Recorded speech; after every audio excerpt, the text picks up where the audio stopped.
అందరికీ నమస్కారం అండి ఫ్రెండ్స్. మనకి ఇప్పుడిప్పుడే మరొక ముఖ్యమైన అప్డేట్ అయితే రావడం జరిగిందండి. అదేమిటంటే ఉద్యోగుల జీతాలపై ప్రభుత్వం కీలక నిర్ణయం అంటూ ఇప్పుడే మనకు ఒక అప్డేట్ అయితే వచ్చిందండి. అయితే ఇందుకు సంబంధించిన పూర్తి వివరాలు అయితే మన వీడియోలో తెలుసుకుందామండి.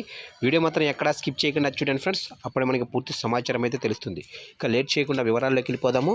ఇక రాష్ట్ర వ్యాప్తంగా ఉన్న ప్రభుత్వ పాఠశాలల్లో పనిచేసే ఆయాలు, నైట్ వాచ్మెన్లు జీతభత్యాలకు పాఠశాలల్లో పరిశుభ్రత కోసం 87,90,43,000 నిధులు విడుదల చేస్తూ విద్యాశాఖ కార్యదర్శి కోన శశిధర్ సోమవారం ఉత్తర్వులు జారీ చేశారు.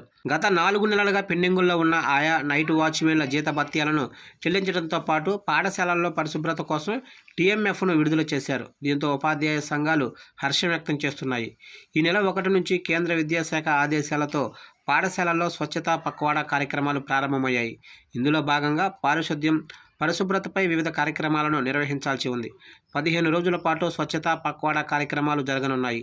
ఈ నేపథ్యంలో పాఠశాలల్లో మరుగుదొడ్ల మరమ్మతులు, పారిశుద్ధ్య నిర్వహణ నిమిత్తం అధికారులు నిధులు మంజూరు చేయడంతో ఉపాధ్యాయులు హర్షం వ్యక్తం చేస్తున్నారు.